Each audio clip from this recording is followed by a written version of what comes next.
for a walk. My phone was about to die. I checked it. It said I'd taken 6,000 steps at the time. I kept walking. My phone's dead. I go back to the house, plug in my phone. Now my phone says I took 9,000 steps. That son of a bitch is still reading my steps. All right, Shalom. I want to give all praises, honor, and glory to YAHAWAHSHI'S, YAHAWAHSHI'S, Rakah, Quadash, the belongs to apostles of GMS, and sincere Shalom to the brothers out here pushing this truth and sincerity. And this will be a small video, but this is basically showing that Esau's craftiness doesn't stop. Because a lot of us already kind of knew this was like an actual thing, but you had to sit there and question, for the people that don't understand or don't know, what's actually still running. Not just with your phone, because with your phone, and you will probably know this through certain apps, your phone dies and certain apps will still keep going. And the same thing, for example, goes for people that play video games, PlayStation and Xbox. You could turn off your Xbox or your PlayStation, but when you turn it back on, it's still going back to where it was still going at until you quote unquote restart it. Right? So you had to wonder, what is Esau doing with all these technologies to make him remember all these things? Especially since they know all your stuff through the satellite, your internet, all the other stuff, your TV. They could watch you from there. They have this global satellite device called God, which I basically said, a global orbital satellite device. That can literally watch everything that's going on. Literally. So, what do you think that he's going to do once he started inserting this technology into people's flesh? Talking about the MTOB. You have to know that there's going to be records and all this other stuff that's going to be onto there. This is one of the prime examples, because even with apps, they have a particular thing called data. And data, you can quote unquote erase from your phone, but not through the system. The system, you have to remember, these apps are still funded going back and forth through the system regardless. So they have information. That's why they will go, for example, if somebody commits a crime and they decide to ditch a phone, or they took the phone off of the person, they can jailbreak into your phone and find all the information regardless. So the craftiness of Esau goes nowhere. It just keeps going. I mean, you have to think about it. He makes all these destructible devices, these missiles. You mean to tell me he couldn't do the same thing? You mean to tell me that he couldn't monitor the things that people do? For prime example, you have smart meters. They keep track of everything. They got information there. How much water you use, how long are you on the TV for, how long are you running the internet, all that stuff. And no matter where you go, in this country or out of this country, Esau is still keeping track of you. All right. First, I'm gonna go ahead and get this scripture real quick. This is Micah 2:1. It says, "Woe to them that devise iniquity, and work evil upon their beds.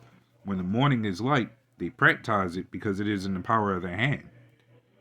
So, I just did a video yesterday, basically going into this whole CIA thing, where I shown a list of intelligences, basically different company, well, more so different CIAs, basically. And you have to know, they have nothing but technology with them. That's how they control a lot of these things. So for people that want to try to escape America because they know this place is going to go down and all this other stuff, you can't escape that wrath. You can go to another country and they can go over and get you, come bring you right back. Especially if they want you to serve the World War III. Because remember, the internet is accessible to damn near all over the world. You could bring your phone to China, and guess what? They can still track you there. That's their whole main shtick right there. Is they want to keep tracking people, because they know you give some of these people nice, they, especially if they start being fond of it and they can't uh, live without it, it'd be easy to track them. A lot of people can't live without their phones. They go nuts. A lot of people can't go without the internet.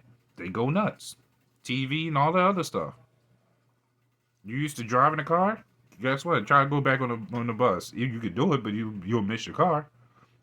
Why? Because we became so comfortable in this society. So a lot of this stuff is shown how he monitors how we do things. Esau has always been the type to track everywhere we go. That's why he'll put the stuff like that in TV shows. That's why he'll pin cameras all over the city. And if it profits it, if like someone got killed, they know who did it and where, when, and at. And in some cases, if your car got hit, like mine's, for prime example, my car got hit one time. There's cameras around. They said they couldn't find it. They couldn't find who hit my car. So they'll pick and choose what they want to deal with. They'll pick and choose on how they keep track of things. The camera's there, and they'll use it to their full advantage. Just like, for example, what is it? Not traffic lights, but speeding tickets, speeding cameras. They remember that stuff. It goes to a main memory bank. So for me to see that video of the guy of his app keeping track, even though the phone is dead, goes to show you that this is going to become the new normal, no matter what you do. And the same will be implanted into your flesh. So I'm going to get that scripture as well. It'll be the last one. This is Revelations 13:16. And it says, and he caused of all, both small and great, rich and poor, free and bond, to receive a mark in their right hand or in their foreheads, and that no man might buy or sell save he that had the mark or the name of the beast or the number of his name. So they'll make it to where, and you'll see it because they already made it a thing to where you could get the chip right now and insert it yourself, or you could go to somebody and get it in certain different states or different countries. But then, because they're going to make it a cool thing eventually, like how they do in rap videos and certain stuff like that. How they do with certain cars they can open cars with butterfly doors, all the other stuff, right? Well, they're going to make it a cool thing to be able to access your house and all this other stuff with just a wave of your hand, and nobody can, or just be able to just wave your hand to buy food and nobody can steal your money, right? But all that stuff is still in the main memory bank, right?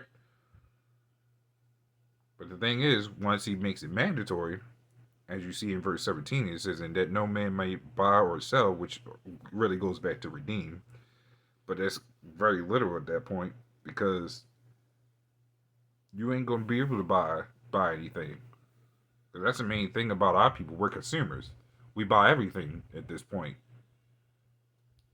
And when Esau tells us you can't buy anything unless you have this mark, it's wraps from there. Because it's either you comply with the system, or you go into hiding, or you just don't eat. And that's where we come in. We gotta have that faith that the Lord's going to make sure we eat, or is going to protect us and guide us through all this mess. Because that's ultimately what it's going to boil down to when that mark really that mark it really kicks in, makes it sorry, I lost the word already. Pretty much mandatory. That's the word. So best be prepared to look out for stuff like this, because this is all prophecy. That's all this is leading to. That's why the M-Top is the most one of the most important prophecies out there that we look for, because we know that the end of this place is near, and these people don't have a clue what's about to happen. And a lot of them's going to take it. Imagine how people act when the storm hits and the power's knocked out. People get pissed and angry, and they're like, I seen someone in one of the group texts I was that I know of, basically saying that my power went out and all this other stuff. It's 81 degrees. I'm angry. Now I gotta get up and go to work at 7. I'm losing my mind because I can't charge my phone. Imagine how many other people are gonna be like that. But that's pretty much the end of that. So, little one, this is a little edifying with that, Shalom.